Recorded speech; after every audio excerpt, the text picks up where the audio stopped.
Hello everyone, this video will cover Module 11.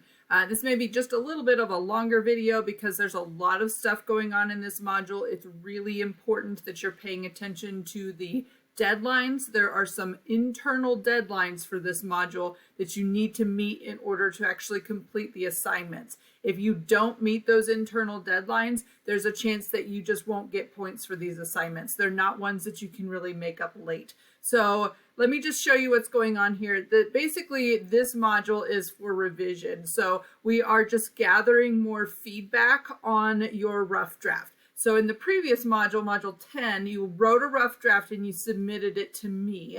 And so eventually you'll get instructor feedback.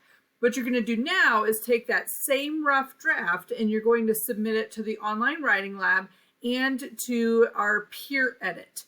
And it's really important that you get both of those submitted on time, because if you don't, then you're not going to have a chance to participate in the feedback process. So the first one I want to show you is the online writing lab. I've got this information page, which has been in here several times before. It's just going over how to use the BrainFuse online tutoring, which is this link right here. And so I'll show you the writing lab is where you would submit your essay, and then you would choose, this will be a research essay, so you want to choose that, and then that'll take you to the page where you just provide the information about your class, instructor, paper, issues that you're having, and then you submit your file. What I'm also going to do is, if it works, because I've had some issues with it, is send you a task.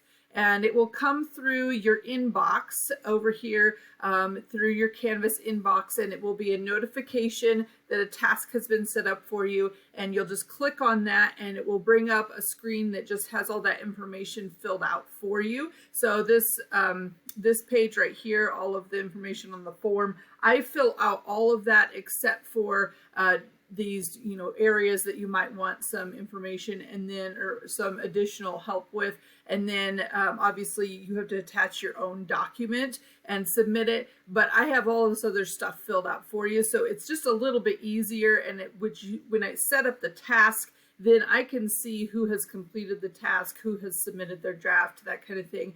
Whereas if you just go into BrainFuse, I don't get any of that information. So just kind of keep that in mind. So that's the first step, is sending it to the online writing lab. When they respond, you will get a response back in your message center. Your message center is accessible, you can't see it, up here under your name, right here. And it will also appear on the home page underneath right here. Usually there's like a little icon thing. It does not send you an email though, so you do have to go back in to check BrainFuse. And when you get a response, they will have a file attached. The file will have a bunch of, it'll be your file with a bunch of letters and numbers.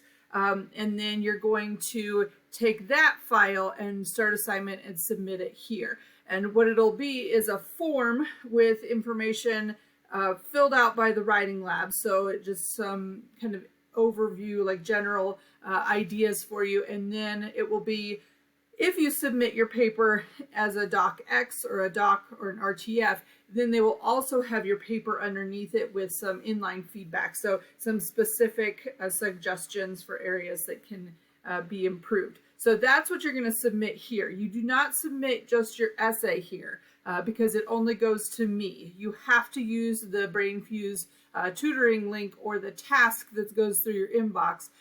Those are the ways that you'll submit it to the online writing lab. I need you to get that done by Wednesday.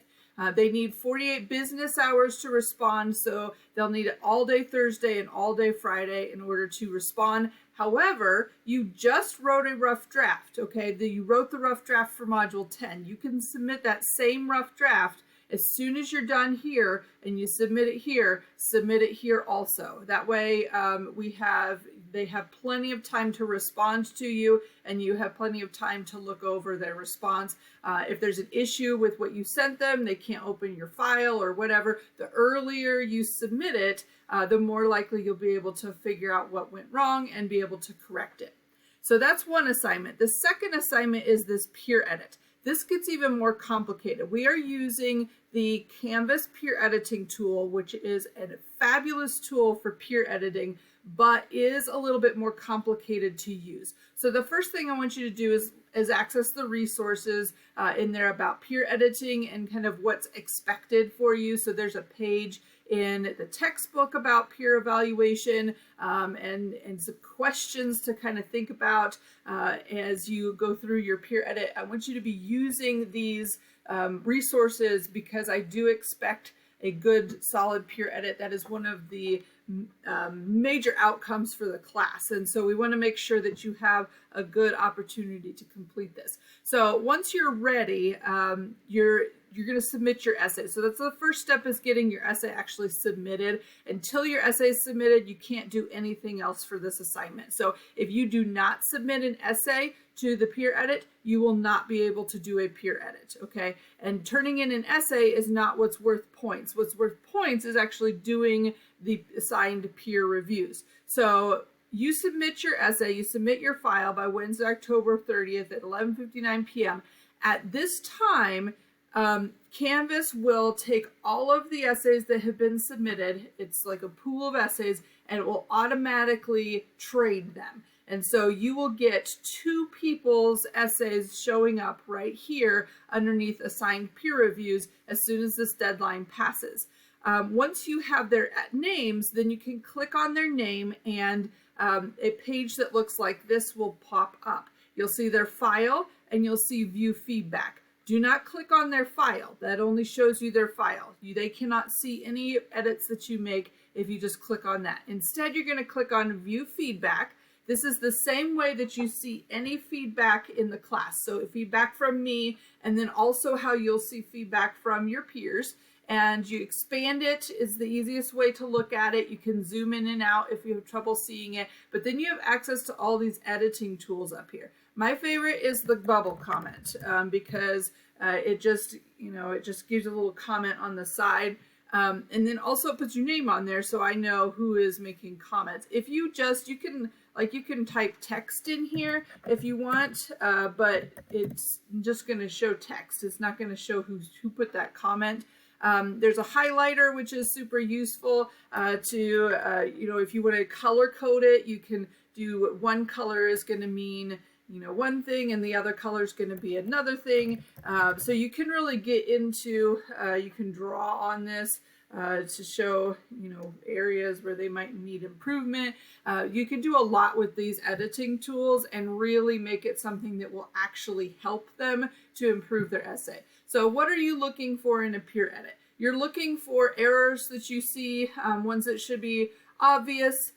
You're looking for sentences that don't make sense when you read through them. You don't have to figure out what the problem is or even how to fix it. It's just we need to know this sentence isn't working.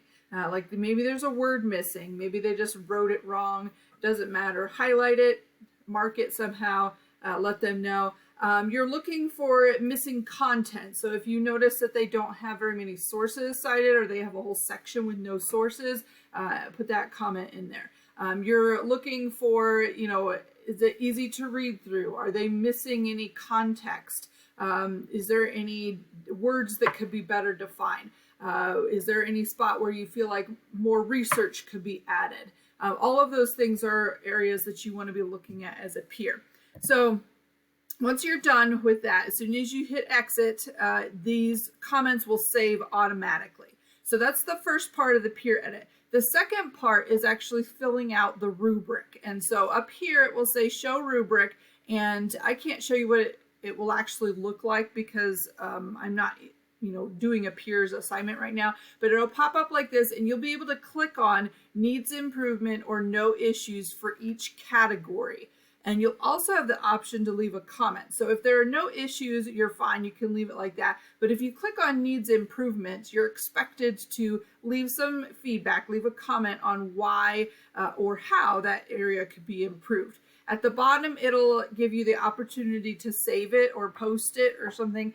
I don't remember the wording, but you'll be able to click on that, and that's the way that you submit it. once you submit the rubric, that's it. You can't go back and edit it. For some reason, Canvas decided you couldn't do that. So if you have something to add to the rubric, you can always post a comment here, but you don't want to just do the comment. You need to fill out the rubric too. If you don't fill out that rubric, it will say that the peer edit is not finished in Canvas. So you want to make sure that you have that filled out. So you'll do that for 2 peers. You'll have 2 people's names right here once that deadline has passed, and then you'll be able to go in and give some feedback on both of them. So give yourselves a little bit of time to do that. They are longer essays, so try not to bunch all of your comments up early. You know, spread them out a little bit, and then keep in mind, because we're doing 2 peer edits, there is a possibility that someone else has already gone in to do that essay. That does not mean that you do not get to put comments on their essay. I'm expecting comments from 2 different people on every essay draft. So that's how you get your points, is you have to make those 15 annotations and fill out the rubric. So just keep that in mind as well. So that is the last part of the assignment, which you can't obviously complete until toward the end of the module. If you have any questions, or if you're struggling at all with these assignments, please send me an email. Otherwise, have a great week.